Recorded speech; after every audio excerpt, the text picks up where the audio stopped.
I'm Beverly Wendland. I'm the new provost at WashU, and I'm very happy to be here. And I look forward to having the opportunity to learn more about all of the work that all of you are involved with in your graduate programs. So this is an update for all of you about the plans for the fall. And I'm sure everyone is aware that for the past several months, we have been squarely focused on planning for the fall semester and the steps we will take to bring our students, faculty, and staff back to the Danforth campus as safely as possible for teaching, learning, research, and community. I cannot emphasize enough that there is nothing more important than the safety, health, and well-being of our university community.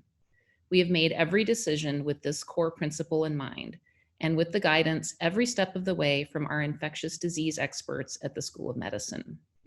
Our plan is informed by science. We have made decisions based on all available data, and we will continue to monitor and evaluate the situation as it develops in the weeks and months ahead.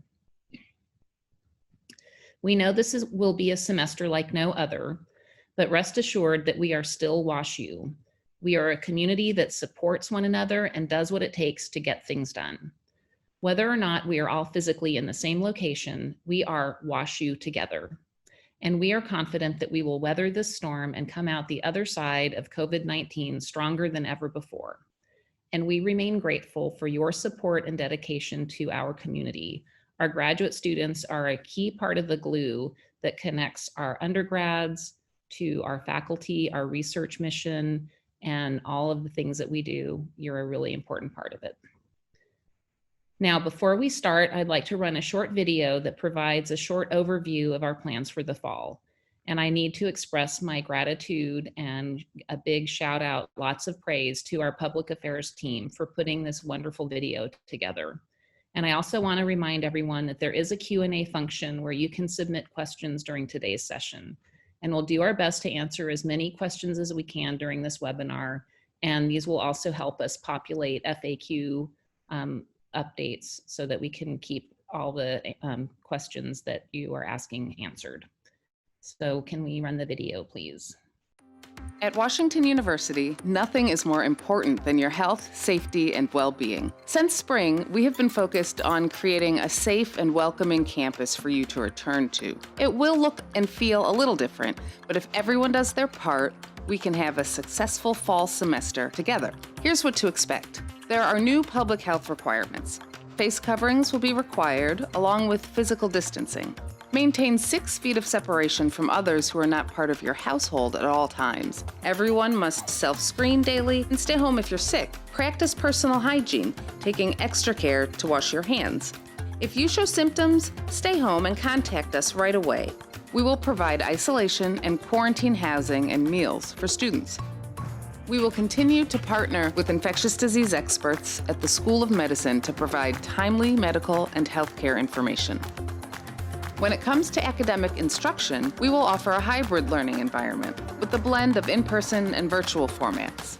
Most labs, studios, and other classes that typically involve hands-on participation will be available in person or virtually. The university will ensure all students have access to a laptop, and expanded technical support, training, and resources will be available. Campus spaces have been reconfigured for physical distancing and will be regularly cleaned. We will install plexiglass barriers in some areas and take additional steps to reduce population density. Swipe card access will be required for building entry.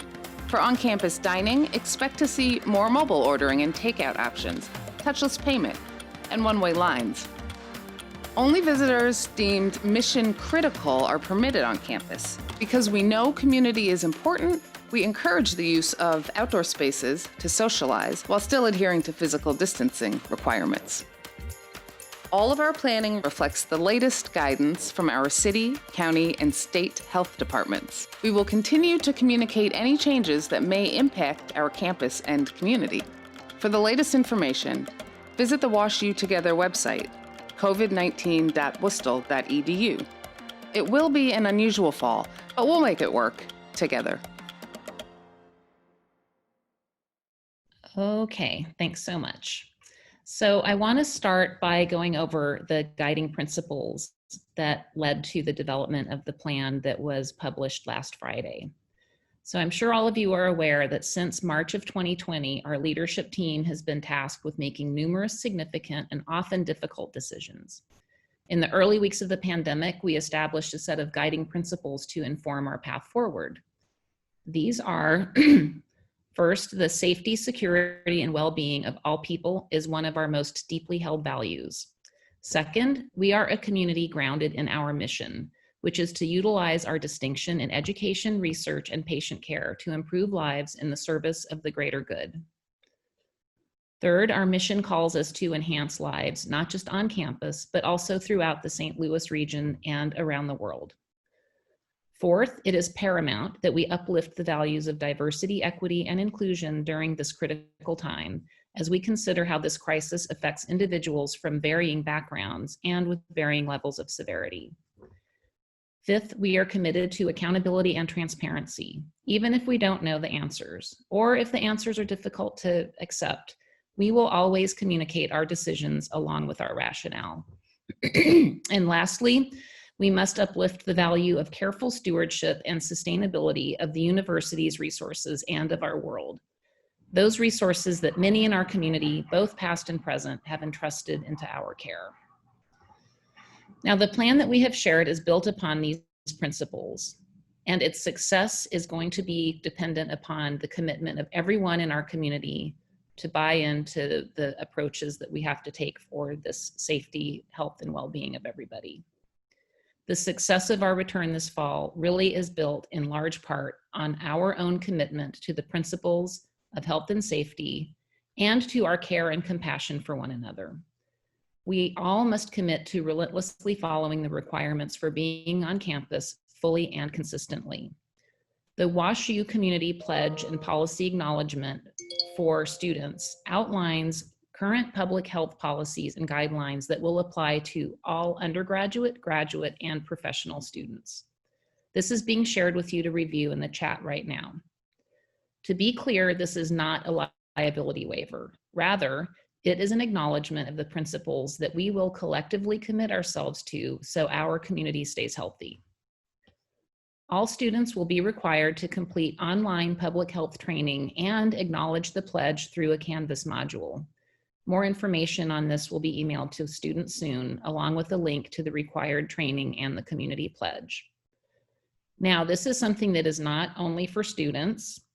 Science applies to all of us. And so indeed, our faculty and staff all also must complete required training and a pledge in Learn at Work modules that they have access to. Because of the critical importance of every community member understanding and adopting these commitments, those who fail to complete the training and pledge will not be permitted onto campus and further action may be taken. So I also now want to tell you about our alert level system. The university will operate under an alert system that uses 4 levels to indicate the severity of COVID-19 transmission in the St. Louis region and/or on our campus. These levels will determine the nature of our campus operations. Right now, we are operating at the orange level. Orange alert levels occur when there is widespread transmission in the community, but facts such as accessibility to testing, availability of PPE, contact tracing, and the capacity of healthcare systems is within a manageable realm. We also consider the effectiveness of our ability to successfully manage isolation and quarantine housing and individual compliance with university directives. So just to be clear, during the orange level, high-risk individuals should stay at home or shelter whenever possible. All individuals should wash hands, cover coughs, wear a mask in public, stay home if sick, maintain physical distancing, and keep surfaces clean. And in general, I should say that these things that I've just mentioned really should be in operation by everybody, no matter what level we're at, as long as we have some pandemic activity going on. Additionally, during the orange level, the general public is typically going to be limiting non-essential travel and attend only small gatherings. And in addition, businesses may be open and they can operate with safety measures in place. And we've seen some of that going on in the city as well, in the county. We are continually monitoring conditions and we will adjust our alert level as the circumstances require. Factors that could raise or lower the alert level include many of the things I've already mentioned, looking at the transmission rates and the accessibility to testing and so forth. And really it boils down to what is the capacity of our ability to monitor and be responsive to all of these parameters, and the rate of compliance with public health requirements, both on and off campus. A shift to a very high alert or red level would mean a need to limit activity on the campus and to significantly reduce our campus density. Now, if this were to occur, we would take care to provide as much advance notice as possible to everyone involved in order to make necessary arrangements for travel or other needs for your individual situations. We have established a COVID monitoring team to oversee the implementation of the alert level system. This team includes campus experts in medicine, public health, emergency management, and logistics, and is coordinating the collection and review of data related to COVID-19 prevalence in the university and the St. Louis communities, and is recommending the appropriate level of campus operations based on the current conditions. One thing I want to make sure is clear, because this has been a little confusing in some cases. The research activity levels are indicated by a separate color-coded system and are not directly tied to the university alert level. So for example, right now, the campuses are operating on orange, but the research is operating on yellow. So you can visit the Office of the Vice Chancellor for Research website to see the current status of different types of research activities and to learn more about the research activity level system. So next I'd like to introduce Dr. Cherie LeBlanc, who is our Executive Director of the Habith Health and Wellness Center, to explain more to you about the public health requirements. Cherie? Thank you. Good afternoon, everyone. So I'd like to review the key principles to limit the transmission of COVID-19. I expect you're all aware of them, and you just heard them outlined in the video a few minutes ago.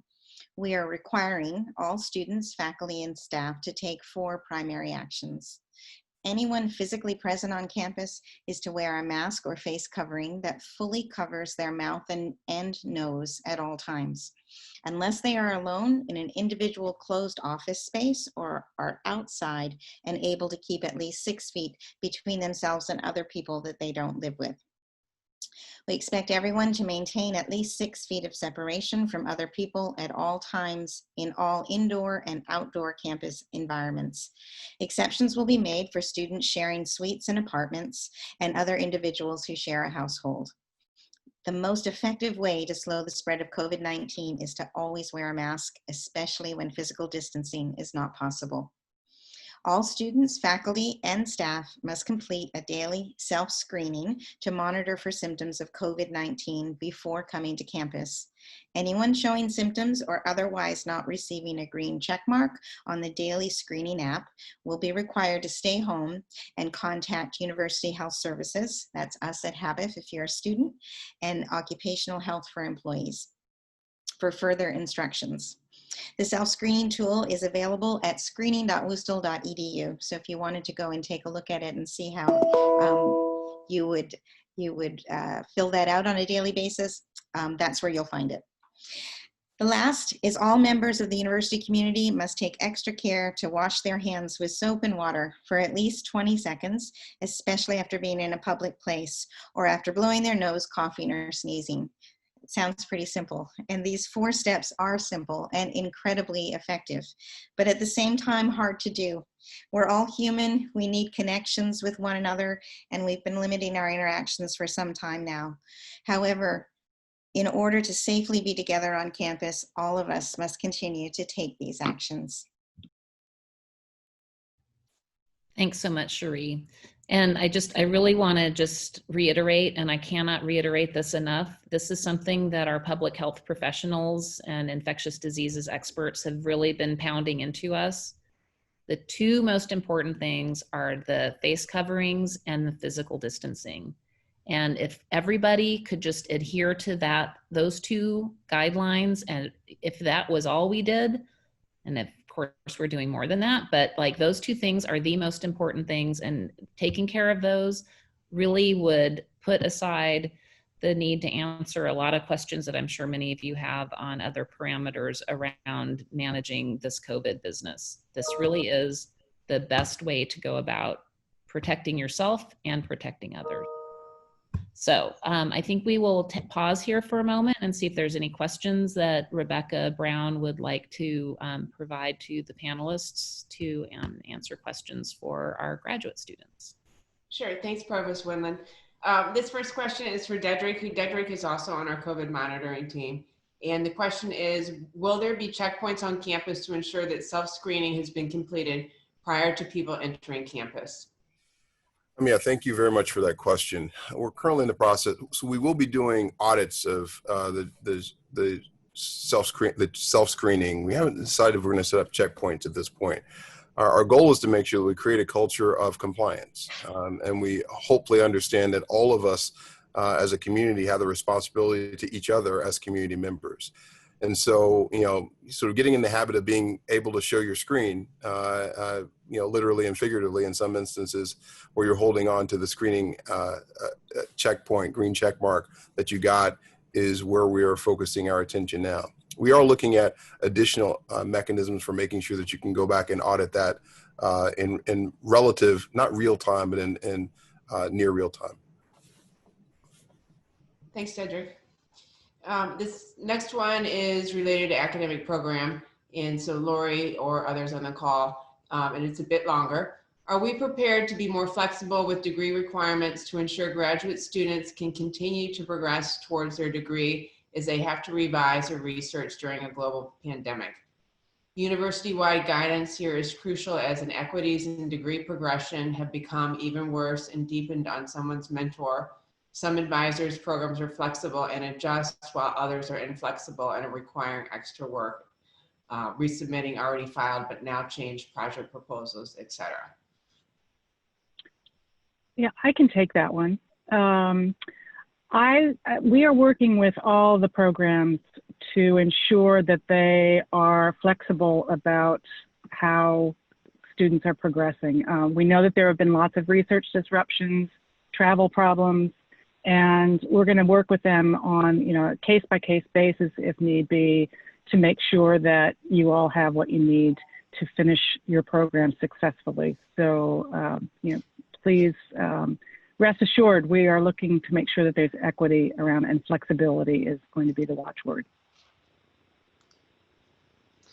Okay, I'm going to take a few from those questions that were submitted in advance. And the first one is, could you please confirm for us that graduate students who will be enrolled but outside of the country or state will be able to receive their stipends, and tell us what complications they might anticipate? From what we know, if you have a U.S. bank account, regardless of where you are, we will be able to register you for continuation of your degree program if you are a continuing international student. For new international students who do not currently have a U.S. bank account, we're still waiting for guidance, for legal guidance about whether we're going to be able to pay those stipends and let you continue on in your programs. That's the one question we do not have an answer for yet. And the last one, and then I'll send it back to Provost Winland, and Laura, this is probably you as well. Since orientation is virtual and consequently matriculation, why do new graduate students need to be in the U.S.? Well, there are legal reasons, all kinds of legal reasons as to why people may need to be here. Again, there's flexibility. There are some people who have, gotten stuck in other places. We are working to make sure that everyone is registered, in the way that they need to be registered. But we, just need to make sure that we're abiding by all of the legal restrictions. As many of you know, there have been new restrictions put in place and new guidelines from the Department of Education that have been coming down in recent weeks. And we're doing everything we can to keep up to date and to wait for legal interpretation of those guidelines. Thanks, Lori. Professor Winland. Yeah, thank you so much. And thanks for all the work you've been doing, Lori, as well as I should also add that I neglected to say this at the beginning. This whole fall planning process has involved so many different committees and working groups and over 150 different people that all contributed lots of time and energy and are continuing to work to help us keep things on a good track with the university. And many of the people who've been doing that work are here on this panel. And so I just want to acknowledge and thank everybody for all they've been doing. It's really important and greatly appreciated. Okay, so one of the things that we want to make clear, and again, the public health guidelines that Dr. LeBlanc shared with us of face masking, hand washing, hygiene, and the physical distancing. These are the things that we really need to do to keep each other safe. And if people are not abiding by that, then we need to have a compliance system that takes violations of that seriously. So those in our community who consistently fail or willfully refuse to meet these requirements may be prohibited from being on campus and may face further disciplinary action. All of our students will be required to pledge, as mentioned earlier, to adhere to these principles and to indicate that they understand the consequences, which could range from loss of privileges to be on campus or removal from on-campus housing, up to suspension or even expulsion from the university if they do not follow these requirements. I also want to take this point to say that we really are working hard to have a positive culture of compliance, as has already been mentioned, and I hope that you can all see the background of Amanda Pope. This is a preview of our public health campaign that is rooted in our WashU Together mantra. And the reason that we are doing these things is to help each other stay healthy and safe and to help keep our campus open. And so keep an eye out for this, these orange signs about all the reasons we're doing these things. It's because we care about each other and we care about keeping each other safe and healthy. So we really want to try to encourage compliance, developing these new healthy habits that are going to be good for everybody in the long run. So I want to talk a bit about monitoring and containment. So in an effort to control the spread of COVID within the WashU community, we are implementing monitoring and containment protocols for members of our community. Students will be asked to significantly limit their interactions with others in the 14 days prior to departing for St. Louis for the start of the fall semester. We are also developing plans for testing students who will be living in residential life housing when they arrive in September, and more information will be provided soon. Further, we are developing plans for testing during the fall semester for all of our students, faculty, and staff who do not pass the self-screenings or who present symptoms, as well as testing for individuals designated by HABIF or occupational health for purposes of contact tracing. All of this testing on the Danforth campus will be provided free of charge, and again, more information will be provided soon about that. In the event that a student, faculty, or staff member seeks testing at a non-university site, they must report all of the results, whether positive or negative, to the university. And a thing I need to insert here is that if you have a test that is pending, you are supposed to quarantine yourself until you get that result back. If you seek a test at a non-university site, there could be a pretty big lag between when you take the test and when you get your result. And so having to quarantine for several days in there could be pretty inconvenient. So we really urge people to work through HABIF or OC Health to see if you need a test. And if you do, then we will do one for you. But we don't want to be doing tests frivolously and for no reason. All of our students, faculty, and staff must visit the screening.wistal.edu site daily. That's the one that Dr. LeBlanc mentioned earlier. So if you're going to be coming to campus, or if you're a student living in residential housing and you want to leave your room, you need to complete this assessment. So it really is something to be done before you're going to be on campus. In coordination with the St. Louis City and County Departments of Health, WashU, OC Health, and HABIF will be conducting contact tracing and notification within the university community for COVID positive individuals and their close contacts if they are affiliated with the university. The university will be providing isolation housing for students who test positive or who are directed to quarantine due to exposure unless they are able to isolate in an off-campus location. The university will conduct follow-up procedures for all students, faculty, and staff to ensure that they are medically cleared before returning to campus following a positive test. The amount of time people must remain in quarantine or isolation will be determined by current CDC guidelines.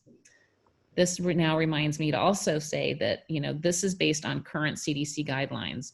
We all know that as time goes by, we are learning more about how this virus acts, ways in which we can combat it, ways in which we can treat it, more information about how it's transmitted.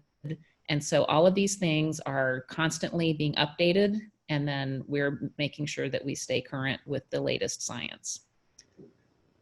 All students, faculty, and staff are also going to be required by November 20th to show proof that they have received an influenza vaccine.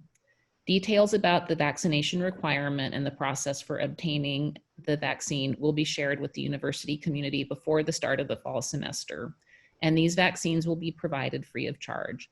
And just to be clear, the reason for this is that some of the symptoms of the flu have some similarity to COVID symptoms. And so the more we can suppress confusion of symptoms, the better. And anyway, it's just good to stay healthy and not get the flu.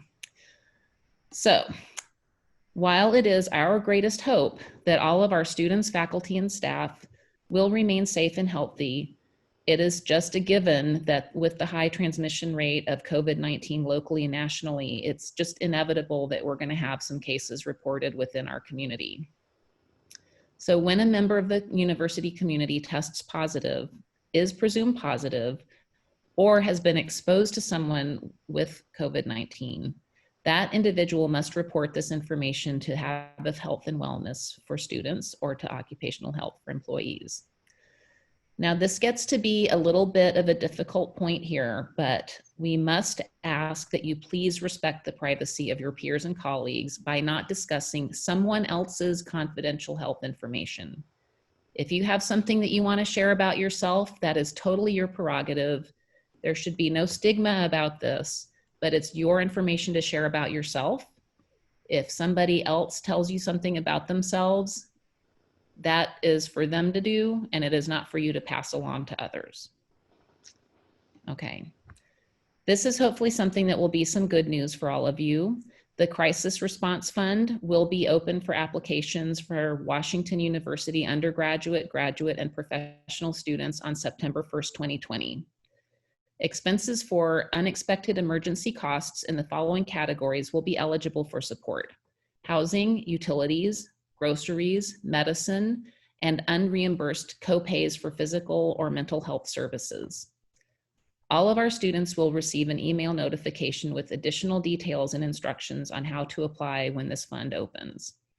I know that this was a big help to a lot of people in the spring, and it was important to us that we continue to provide this kind of support for our students. Computers and IT support will continue to be managed through other resources outside of the Crisis Fund. And we will continue to make sure that this support is provided so that all students have the tools to successfully engage remotely if that's what you need to do.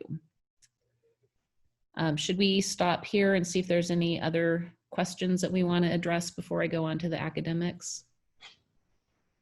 Thanks, Rose Wendland. The next sort of set of questions relates to testing. Sheree, so if your overview would be great here, but questions are revolving around the types of testing that will be provided at the beginning of the semester, who will be able to receive those tests, and whether we're using any antibody testing. Sure. So testing plays an important role in our overall monitoring and containment strategy in a couple of ways. The most important is to confirm the diagnosis of COVID when it's suspected. So I'm happy to report that everyone on our campus who develops COVID-19 related symptoms will have access to free, highly accurate, gold standard viral testing with results available within 24 to 30 hours. We are setting up a testing site for easy access on the Danforth campus, and this will allow us to quickly identify individuals who are most infectious, isolate them, perform the contact tracing that needs to happen, quarantine those contacts who've had a high risk to the person testing positive. In addition, routine mass surveillance testing, which has received a lot of attention recently, is a supplemental tool, but not the cornerstone of our ability to prevent transmission. Remember, if everyone is wearing a mask and keeping at least 6 feet apart, this will protect you from exposure to someone who may be infectious and not know it. So the risk of exposure while here on campus, where you would be interacting with each other, really is minimal. But many scientists are working to create a test that could be used for that type of mass surveillance, including our very own here at WashU School of Medicine. The plan at this time is to test all of those living in a communal or residential setting where the risk of transmission is a little higher upon arrival. And as testing technology evolves, we'll reassess and see if a shift to mass testing to a mass testing strategy can effectively support our public health efforts. So that's the overview of where with our testing strategy.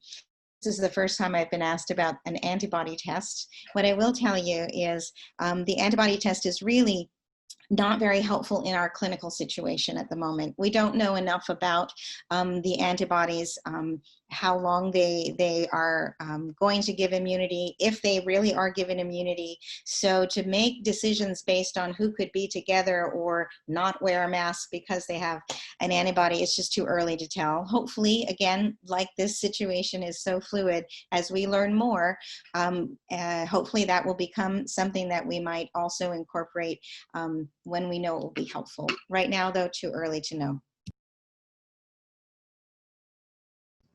Thanks, Dr. LeBlanc. Dean Stout, this one might have been something that came up with you today with the earlier start at the law school. And the question is for students beginning August 24th, it does not seem reasonable that many students are able to isolate for 14 days prior to classes beginning, given the information is beginning to be sent to students. I wonder if in-person classes for the first week are safer or not to be in person to ensure students have multiple opportunities to isolate. Can you share how you're dealing with it at the law school? Yes, thanks, Rebecca. We were just talking about that issue, and most of our students will be arriving well before August 24th. However, Sherry, I wonder if you could comment on that very, very important question. Well, I think it's like everything, Dean Stout, trying to be flexible is really going to be the key for all of us this year. I think if that's something that you're able to do and your professors are able to keep things as remote as they can for that period of time, then that's what we should do. Again, we always want to err on the side of caution and be as careful as we can. If we can't do that, remember, wearing a mask, 6 feet distance, even if someone had been exposed during those 14 days, keeping that and doing it consistently is going to be protective. Okay. Sorry, if I could just chime in, and also don't forget that the symptom monitoring is another important piece of this. And so as soon as some symptoms begin to emerge, stay home. And that also is an important piece of this. The next one is for Dean Smith. I know this has come up in prior town halls, and the question is, will there be a chance to be involved in hybrid remote courses asynchronously for international students on different time zones? Yes, so the, at least for the, excuse me, sorry, my voice here, too many town halls. We're putting information in course listings across like arts and sciences about asynchronous versus synchronous. I mean, so I would say check with either your faculty or your school. I know that schools are having different ways of handling this, but in most cases that I'm aware of, there is an asynchronous option for international students. I know we've asked faculty to be accommodating and understanding of those time zone differences, but ultimately those decisions are getting made at a kind of more local level. So in terms of finding out what you have available for you in your classes, your best bet is to contact your faculty or your advisor within your school. There are a lot of questions circling around travel restrictions for Thanksgiving, which I think you're going to address in more detail, Beverly.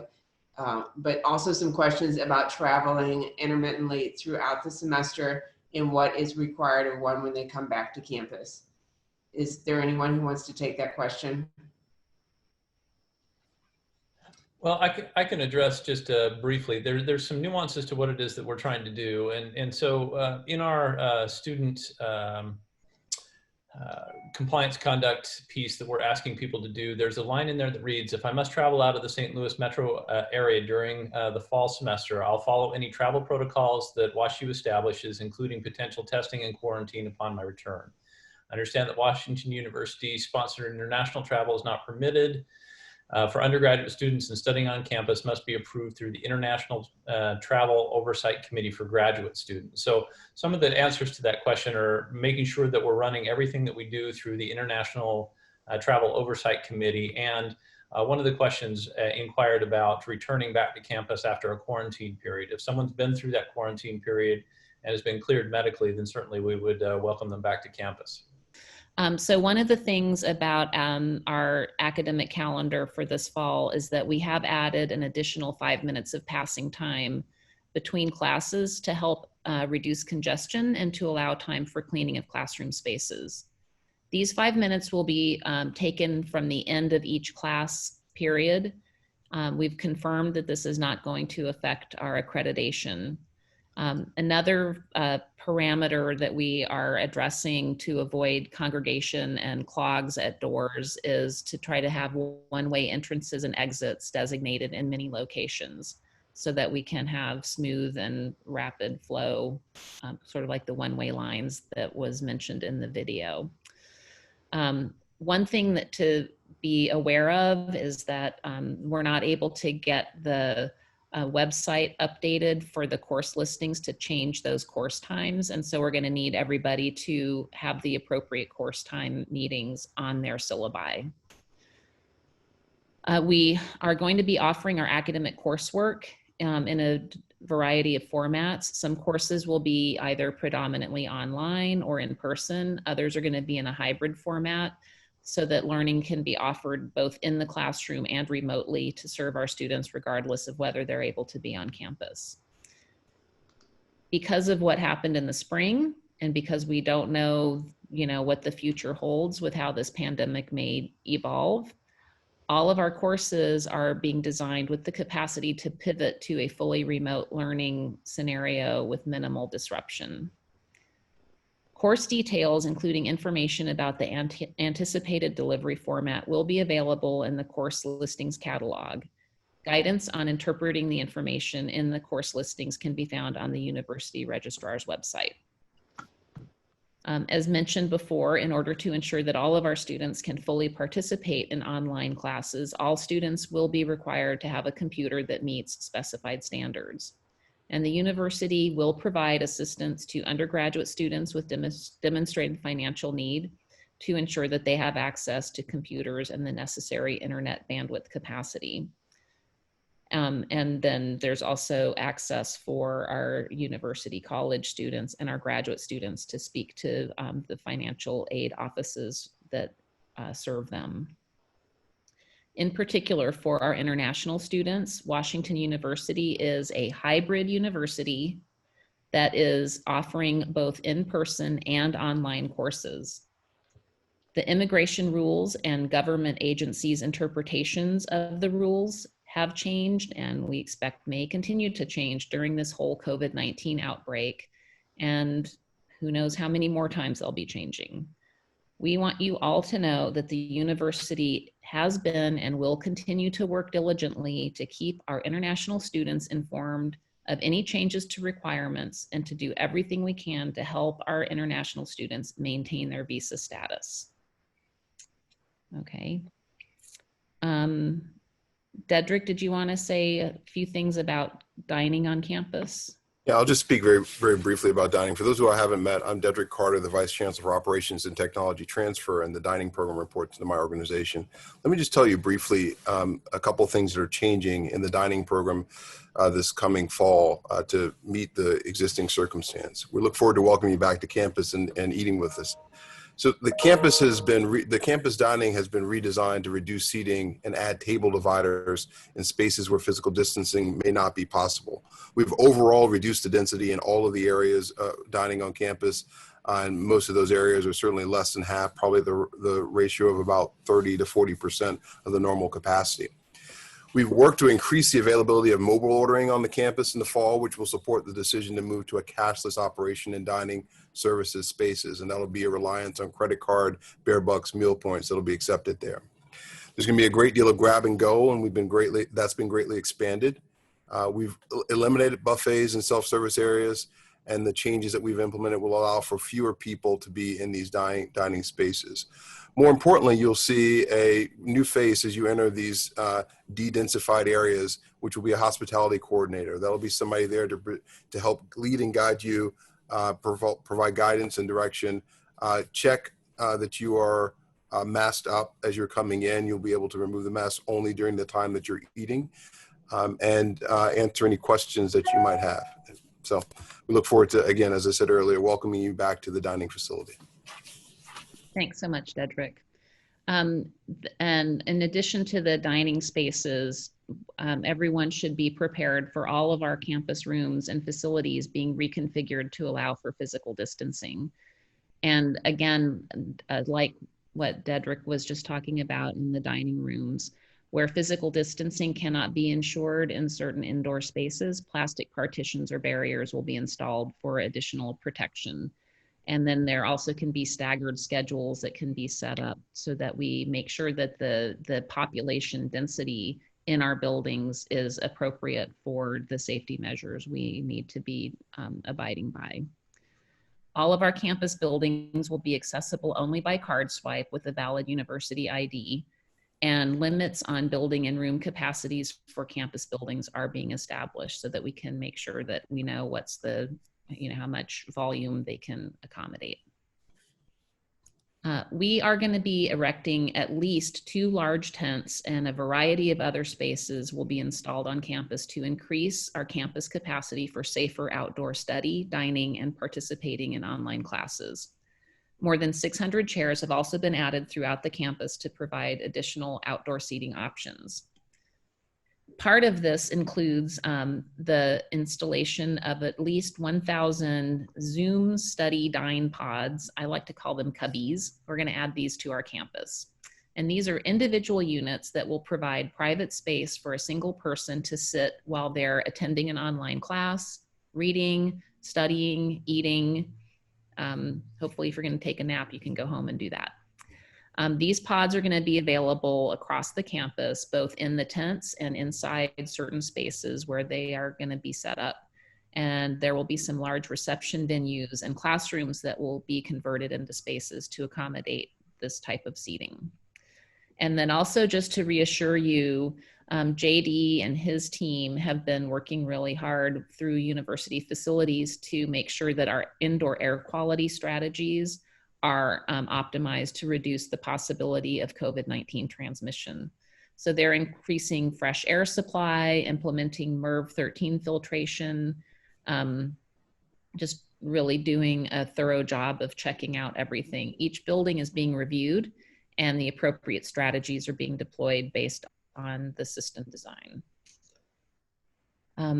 For our events and activities, we're just really going to have to be very careful about the types of activities that are authorized to go ahead and how those are actually going to happen. So we know that student participation in activities, events, fitness, other programs really is an important component of a WashU experience.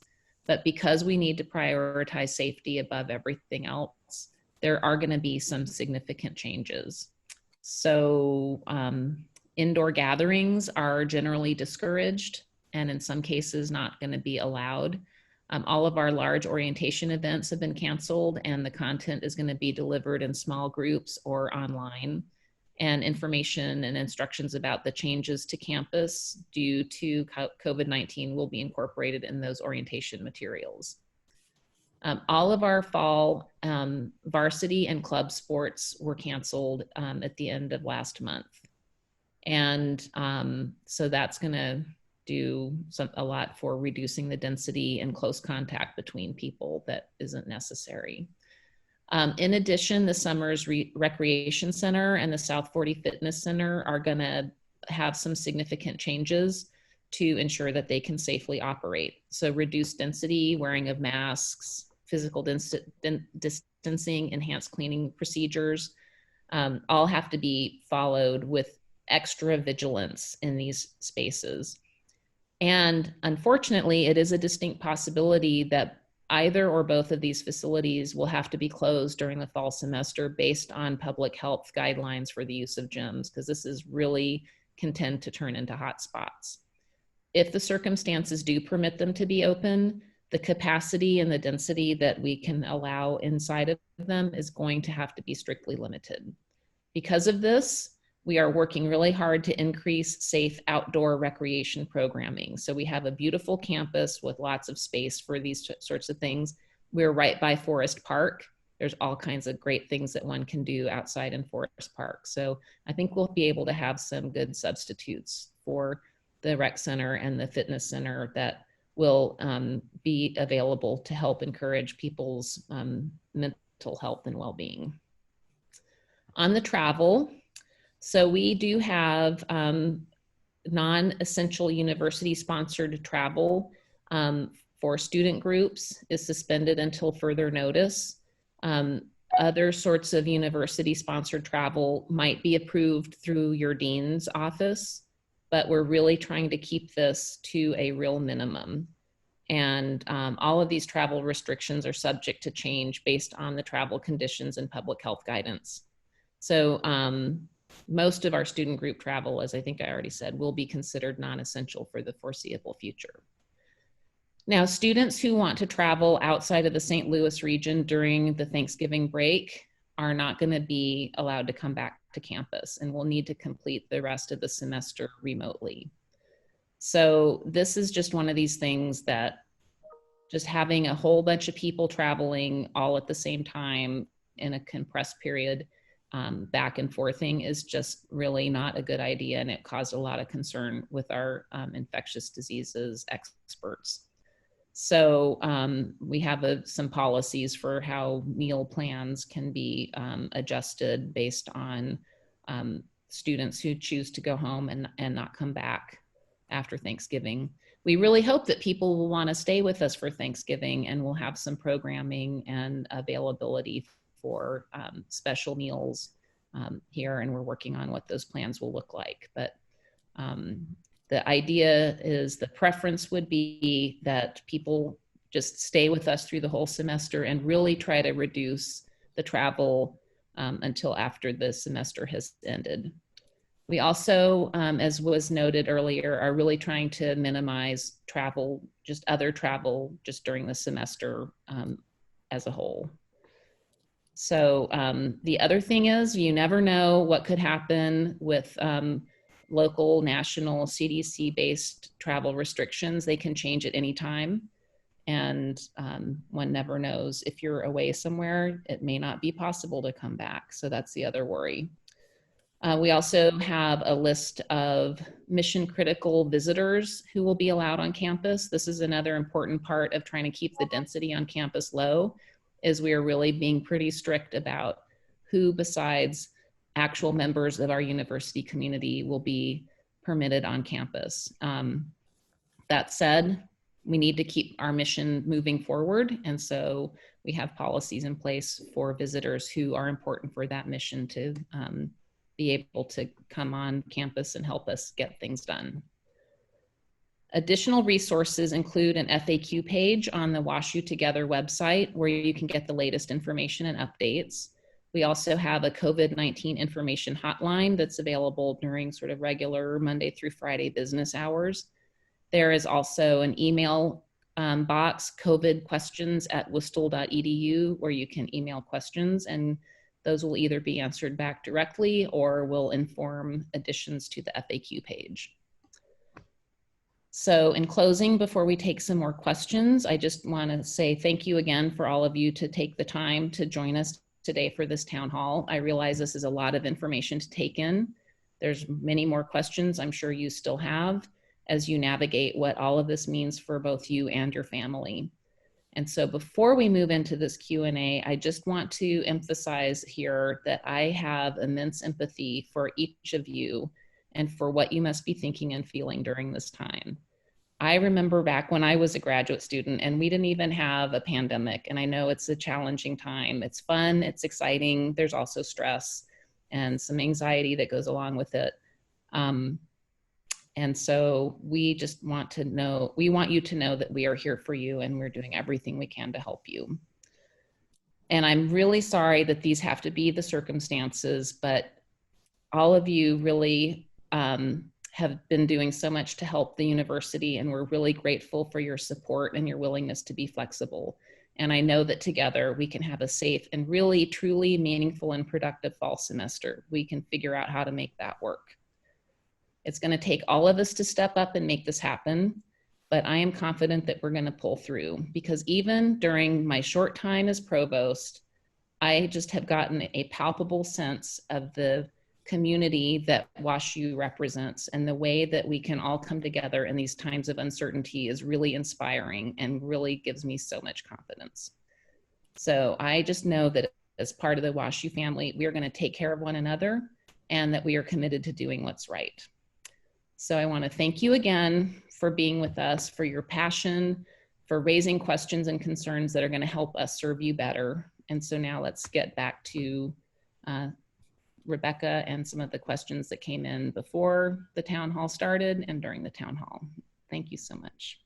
It's Provost Wendland. And the next question is probably appropriate for Dean Smith or Dean Stout, who may already have experience with this. Dean Stout, thinking about this. What accommodations are going to be taken, or what plans are in the works if a professor becomes ill with COVID and can't carry on with class? Sure. In the law school, what we've done is made arrangements for every faculty member to have a backup faculty member to help ensure the class moves forward as planned. So if a faculty member is out for a substantial period of time, well, that will come into play. If the faculty member is out for just a day or two because he or she is experiencing, say, the flu or something minor, that would be addressed as we typically do, which is through makeup sessions. Dedrick, this one's for you, our favorite topic, parking. There were some questions that came in advance of the meeting with respect to parking, and a question or two in the Q&A. Can you give an overview of the accommodations that are being made in parking? I'm happy to. So first, there was a question earlier about shuttles and asking if shuttles are going to run.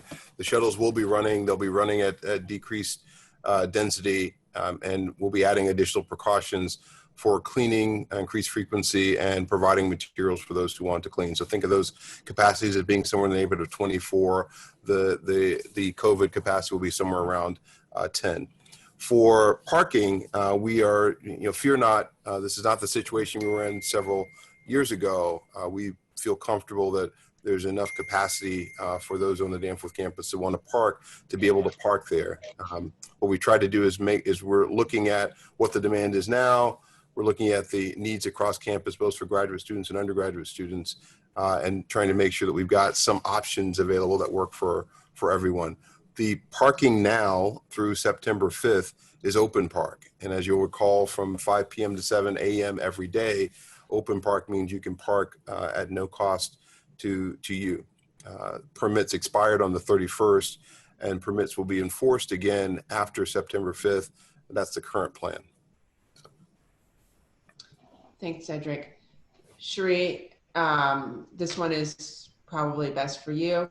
Is a Brown School student, will WashU sponsored COVID tests be available prior to 8/24 start date, even if we are symptom free? We are not doing asymptomatic testing prior to arrival at this time, except for those students that are in residential housing. So most of those folks will be coming in later, but the difference is the residential housing. And we are not set up to do that kind of testing this early.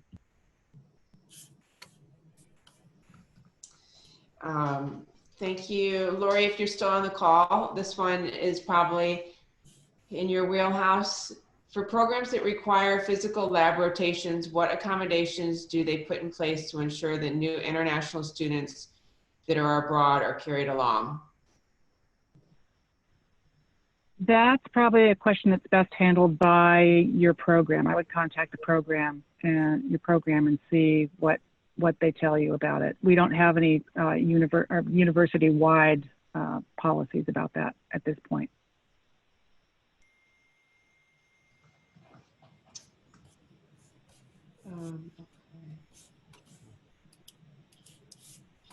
Can you describe a little bit more about what will happen during the virtual orientations for graduate students? This was a question submitted in advance.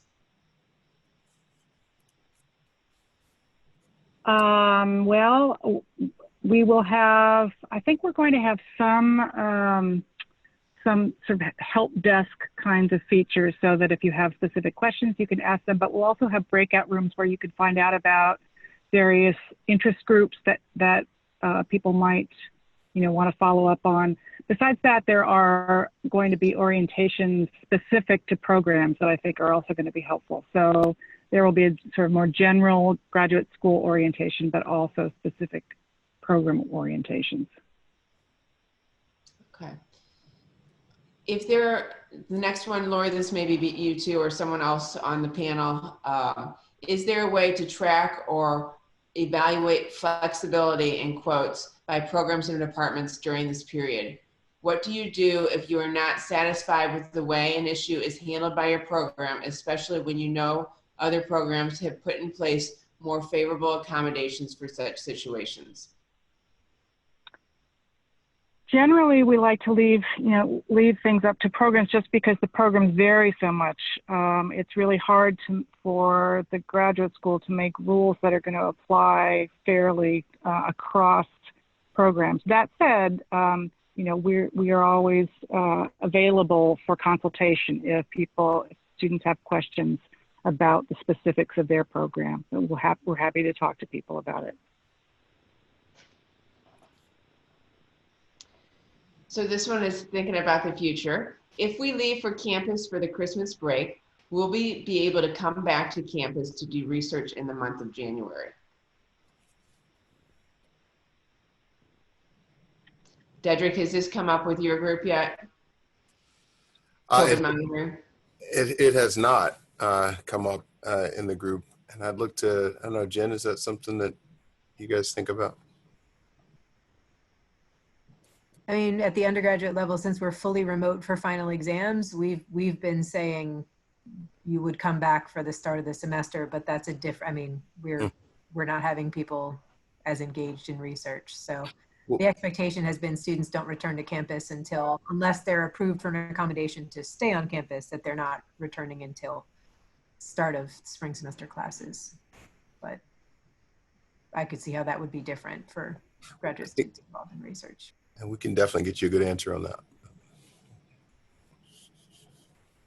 And I'll just weigh in on that. Of course, it'll depend very heavily on the health environment.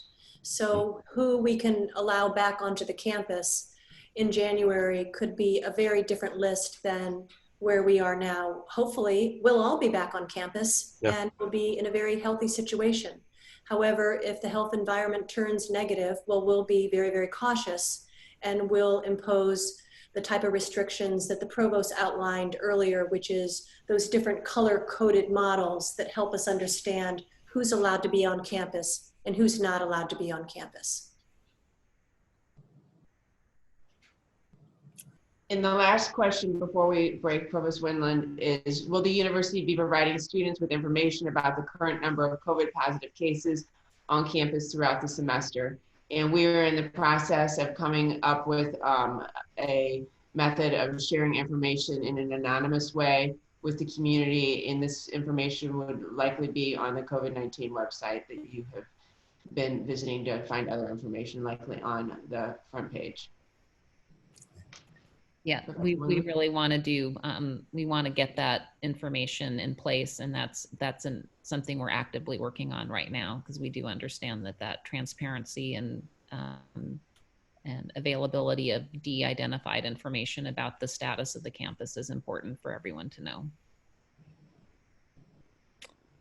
Okay, so I think we're 1 minute past the time for this town hall. So I just want to say thank you again to everybody who has put so much work into making plans for our fall. Thanks to all of our graduate students who took time to join us today to get themselves educated, and again, asking all these questions that help us do better with further refining our plans. Just really so proud of everybody that's associated with WashU, and I know that we're going to make the fall as best as it can be and keep pushing back those frontiers of science and humanities and social science, and just keep making a difference in the world. And everybody here is going to be part of that. And so very excited about what the future holds, even if it feels a little challenging right now. So I hope everyone has a great weekend. Thank you for coming.